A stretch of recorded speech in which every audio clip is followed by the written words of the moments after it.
All right, let's tech this back up. All right, we're back.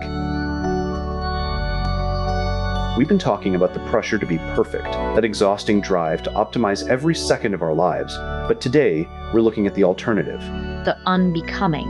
The messy, dark, unoptimized side of the soul.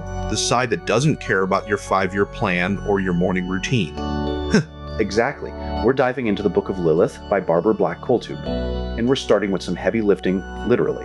We're looking at these ancient passages from the Zohar. It's intense. I mean, even before we get to the text, the book shows these medieval amulets. They're meant to protect people from Lilith, specifically during childbirth. Yeah, and it's wild. You see these names, Vi, Sanzan, Vi, these angels meant to block her. It's like a spiritual firewall. It sets the stage perfectly for the first claim we're encountering. Look at how the text describes these stolen souls. It says God actually allows Lilith to take these infant souls because if they stayed, they'd turn sour like vinegar. Wait, hold on. So the text is saying that the demonic act of snatching these souls is actually a form of preservation? That's exactly what it says. The Holy One gathers them in their infancy while their savor is still sweet and allows them to be wrenched away by that maidservant, namely Lilith. That is a massive reframe. We usually think of Lilith as this pure predator, right? But here, she's almost like a cosmic scavenger, or a way to prevent something from becoming spoiled. It's so much more complex than good versus evil. It's about the preservation of essence. But then look at how it gets darker. The text says these souls are in sore bondage. It's not a happy way to save someone. Right, but notice the pivot. It says it's not permanent. When the soul gives forth a good savor, the Holy One will redeem her. It's this revolution of the wheel. Everything is in motion. If I may... That revolution sounds a lot like the cosmic headache I've been dealing with all morning. Jane, you made it. We were just talking about the sourness of souls. Clearly. I see you're already deep in the Zohar, still feeling like a stolen soul yourself? We were just reacting to this idea that Lilith isn't just destroying. She's sometimes the one holding the sweetness before it rots. Spoken like a true pessimist. But look at what you're reading. This part about the lineage. It's getting much more visceral. There really is. Jane, look at this section where Koltuv brings in the Adam and Lilith connection. It says the plagues of mankind come from the 130 years Adam spent with Lilith after the Cain and Abel thing. And it's more than a one-off affair. The text says Eve bore Cain from the filth of the serpent's smell. It's this whole web of, well, let's call it unauthorized biology. It's so heavy. And then there's Nama Lith the Younger. She's out there in the waves, making sport of men through their lustful dreams. And here's the link to our theme. See how the text describes her children? They are half of the lower and half of the upper sphere. They are these hybrid beings. Which is exactly why we can't just delete them from our psychology. You can't just delete the parts of yourself that are half demon. Right, because they are part of the architecture of the world. But look at how the text says Nama clings to her own evil side and goes out to find her little ones. It's a cycle of infection? Or just intense unbridled life? It feels like an obsession with continuity. This idea that lust and dreams create these new other species that eventually all flow back to the ancient Lilith. It's like a massive dark ecosystem. And it ties back to that first point. If the Eve side of us is about the social contract, the Nama or Lilith side is this: relentless biological drive that refuses to be contained. But don't forget the protection part. All those amulets we saw, they're trying to use the holy to stop the instinctual. Exactly. The text mentions these 3 angels Phi and the others trying to intercept the spirit. But then the author, Koltuv, makes this incredible claim at the end. I saw it. She says the encounter between Lilith and the angels ends in an everlasting draw. An impasse. Neither side wins. An everlasting draw between upper and lower and masculine and feminine powers. That's the unbecoming I can get behind. It's not about defeating the shadow, it's about accepting that the struggle is the balance. Well, if the everlasting draw is any indication, we're all going to be arguing about this for a long time. As long as the savor stays sweet, Jane, we'll keep talking. Okay, so we've been looking at these amulets, and I want to zoom in on this specific Moroccan one. Look at the text here. It mentions the diminishment of the moon. Wait, the moon? Is that why there are those 2 crescent moons at the bottom of the image? Exactly. It's literally a visual metaphor for what we were discussing earlier, that idea that Lilith's identity is tied to this loss, this separation from the whole. It's protecting the wearer against that diminishment. It's like, if you lose the light, you lose the connection. And then look at the back of this same amulet. It's asking for protection and listing the threats. From Shittim, from spirits, from the limb, and from every evil thing. It sounds like a very long, very depressing grocery list. Jane, you're just in time. We're looking at the security systems of the ancient world. I can see that.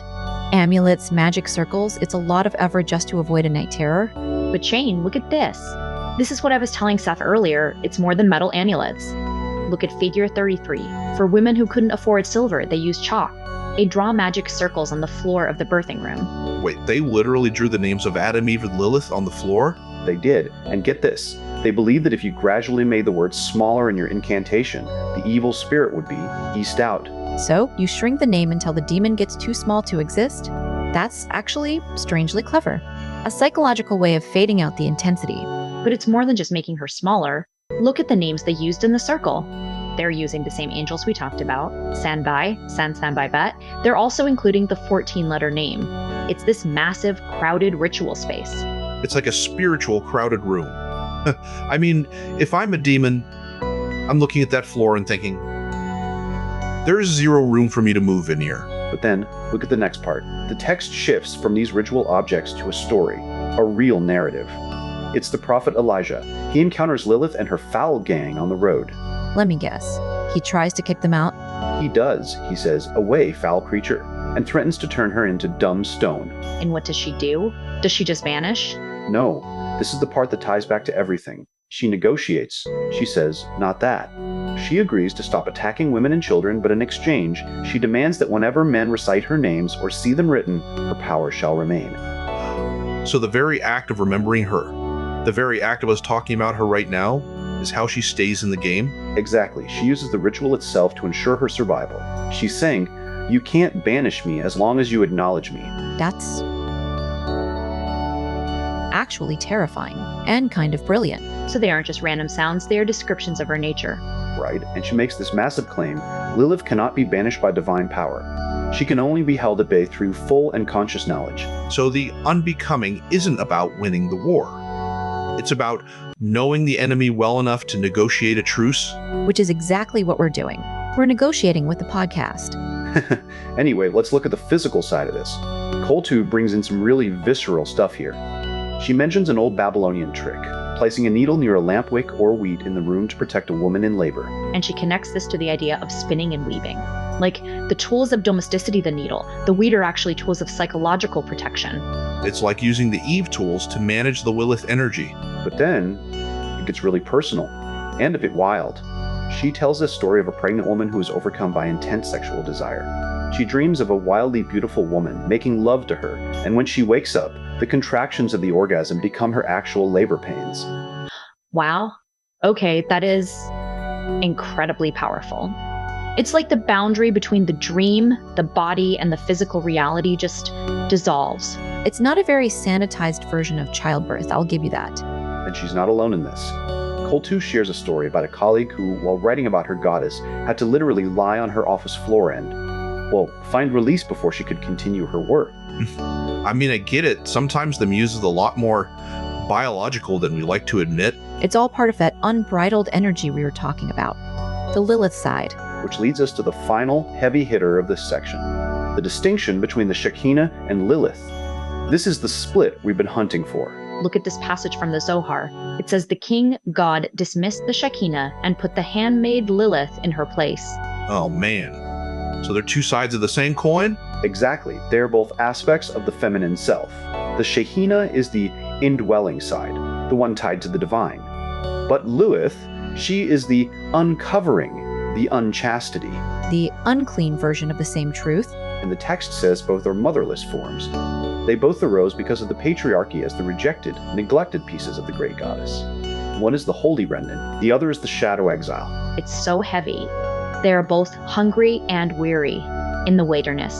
It's like we're looking at a broken mirror. The pieces are all there, but they're scattered. And the last thing she shows us, it's a dream from a woman analyzing her own Lilith complex. She describes a large, heavy, dirty, dark-skinned, derelict woman who falls on her, pins her to the ground, and refuses to let her up. Until she negotiates. Until she negotiates. The encounter is inevitable. The only question is whether you fight it or you listen. Honestly, Seth, your tendency to turn every myth into a structured PhD thesis is exactly why you need a vacation from your own brain. It's not a thesis, Jane. It's called providing necessary context.